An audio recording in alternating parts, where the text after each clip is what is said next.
Assalamualaikum warahmatullahi wabarakatuh.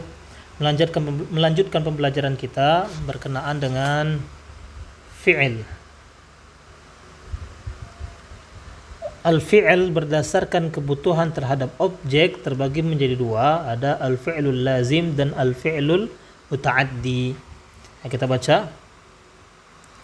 Dalam bahasa Indonesia, kita mengenal kata kerja yang butuh objek transitif dan kata kerja yang tidak membutuhkan objek intransitif. Begitupun dengan bahasa Arab, berdasarkan kebutuhannya pada objek, fi'il dibagi menjadi dua. Ada al-fi'lul lazim dan ada al-fi'lul muta'addi. Kita baca al-fi'lul lazim dulu. Al-fi'lul lazim adalah fi'il yang tidak membutuhkan objek atau intransitif. Contohnya, qoma artinya telah berdiri dan jalasa artinya telah duduk. Kedua kata kerja ini secara nalar tidak membutuhkan objek. Secara nalar dan secara penggunaan ya. Ana tekankan di sini ya, secara nalar. Secara nalar dan secara penggunaan harus ditambahkan dan secara penggunaan.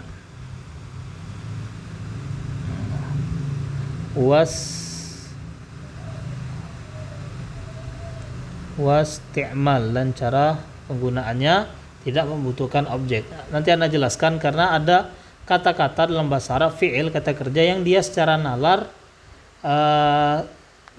kayak seperti membutuhkan objek tapi padahal dia tidak membutuhkan objek. Karena Anda jelaskan lebih lanjut. Kita lanjut membaca. Kedua kata kerja ini secara nalar tidak membutuhkan objek. Misalkan kumtu, saya telah berdiri, dan jalastu, saya telah duduk, maka kedua kalimat ini sudah sempurna. Sekalipun ada tambahan, maka tambahannya disebut keterangan, bukan objek. Contohnya, jalastu alal kursi. Di sini ada jalastu, aku telah duduk, alal kursi, di atas kursi. Dan ada lagi contoh yang lain, ya, qumtu, aku telah berdiri fil masjid, di dalam masjid. Ya. Maka kata di atas kursi, alal kursi, ya, di atas kursi, dan di dalam masjid, fil masjid, merupakan keterangan bukan objek. Jadi jalastu dia termasuk kata intransitif, lazim yang tidak membutuhkan objek. Adapun kata alal kursi, di atas kursi adalah keterangan. Begitu juga di sini kumtu, ya, fil masjid, di sini termasuk keterangan aku berdiri dalam masjid. Kita lanjut ke al-fi'lul muta'addi yang transitif. Tadi intransitif, yang di sini transitif. Ya. Al-fi'lul muta'addi adalah fi'il yang membutuhkan objek atau transitif. Contohnya adalah kataba telah menulis dan akala telah makan. Bila kita membuat kalimat katabtu artinya saya telah menulis dan akaltu saya telah makan, maka secara nalar kalimat ini masih butuh objek. Apa yang dimakan dan apa yang ditulis. Jadi kita tidak dapat memahami secara sempurna kalimat katabtu, aku telah menulis. Menulis apa? Harus ada apa yang ditulis. Begitu juga akaltu, aku telah makan, apa yang dimakan. Oleh karenanya dua kata ini secara makna, secara nalarnya, secara makna dan secara penggunaan dia membutuhkan objek. Ya, kita lanjutkan membaca. Sehingga kita masih perlu menambahkan objek di belakangnya. Contohnya katabtu, aku menulis ar-risalah. Ar-risalah di sini objek. Akaltu, aku makan as-samaka. As-samak artinya ikan, as-samak di sini objek. Dan objek dalam bahasa Arab disebut maf'ulun bih. Ya, Anda pernah jelaskan maf'ulun bih. Kita lanjutkan lagi pembaca. Dengan tambahan surat di sini ada ar-risalah ya. Dan ikan as-samak, barulah dua kalimat di atas menjadi sempurna dari segi maknanya. Adapun di sini ada pertanyaan, ya, apakah fi'il lazim dan fi'il muta'addin memiliki ciri khusus sehingga bisa dibedakan? Nah, di sini dijelaskan secara bentuk tulisan tidak ada bentuk tulisan khusus untuk fi'il lazim maupun al-fi'ilul muta'addi. Pertama-tama kita perlu mengetahui makna dari fi'il tersebut. Setelah itu baru menggunakan nalar kita. Apakah kata tersebut membutuhkan objek atau tidak? Di sini anak garis bawahin sekali lagi ya. Yang lebih pas menurut ana, ya, wallahu alam bisawab. Pertama, cara kita mengetahui ini fi'il itu muta'addin dan lazim, pertama kita mengetahui maknanya. Yang kedua, bukan dengan menggunakan nalar kita, bukan, tapi dengan mengetahui al-isti'mal, bagaimana cara penggunaan suatu kata kerja tersebut, ya. Yang pertama, ya, maknanya,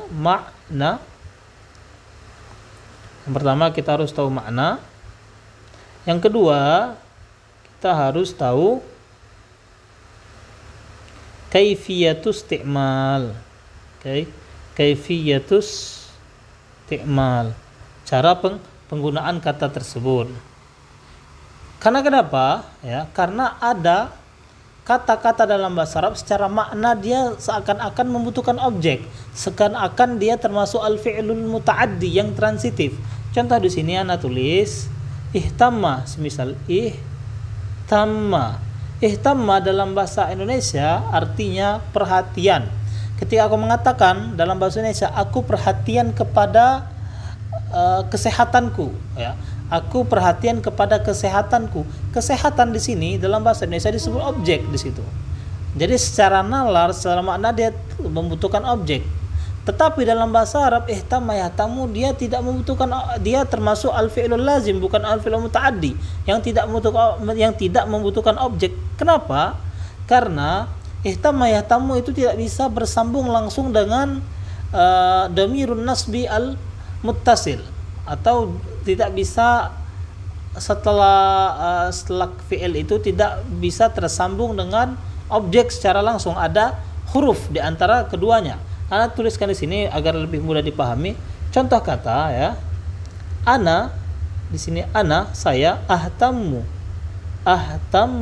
saya perhatian artinya. Ada bi, ya. Bisihah dengan kesehatan. Ini ada ahtammu, ana ada bi, ya. Ada bi sebelum as-sihha. Oleh karena ada kalimat bi di sini, ya. Jadi ihtamma yahtamu dia tidak bisa kita katakan bahwa dia lazim muta'addin, tapi dia termasuklah lazim. Walaupun secara makna, secara nalar seakan-akan dia mempunyai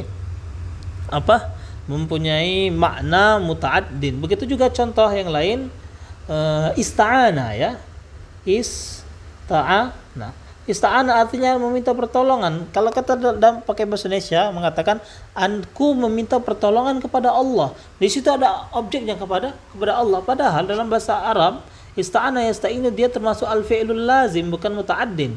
Karena kenapa? Karena ada huruf tadi, huruf di antara kedua kata dari ihtamma dengan Allah. Contohnya di sini huwa, ya, huwa artinya dia, huwa yasta'inu dia meminta pertolongan billah kepada Allah. Ada bi di sini. Karena ada bi dia tidak termasuk dari tidak termasuk ke fi'il muta'addin, tapi dia termasuk al-fi'lul lazim. Oke. Insyaallah dapat dipahami.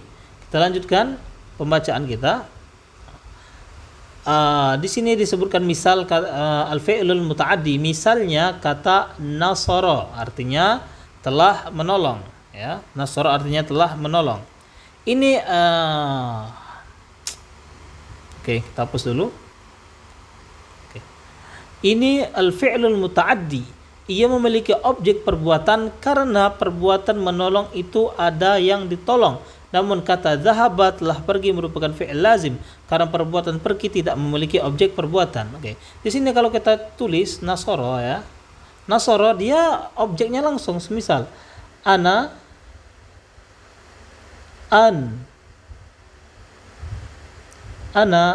ansuru al-masakin. Aku menolong orang-orang miskin. Di sini nggak ada huruf, langsung al-masakin, ya. Ana ansuru al-masakin. Atau kita buat lagi ana ansuru, aku menolong. Ana ansuru ad-du'afa, misal di sini ad-du'afa orang-orang yang lemah. Di sini tidak ada huruf. Berbeda dengan zahaba, di sini ditulis zahaba. Zahaba, dia telah pergi ilal masjid.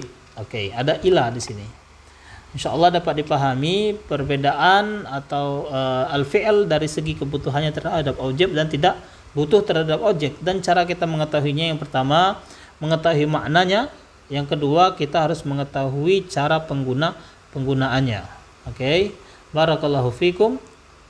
Wassalamualaikum warahmatullahi wabarakatuh. Oke, dan satu lagi, ada bagaimana cara kita mengetahui cara penggunaan suatu kata. Insyaallah dengan banyaknya kita membaca, dengan banyaknya kita belajar, insyaallah nanti akan mudah bagi kita untuk mengetahui cara menggunakannya. Atau bisa kita lihat dari kamus secara langsung, karena di kamus-kamus itu insyaallah ada contoh-contoh kalimat yang digunakan untuk kata kerja tersebut. Oke. Wassalamualaikum warahmatullahi wabarakatuh.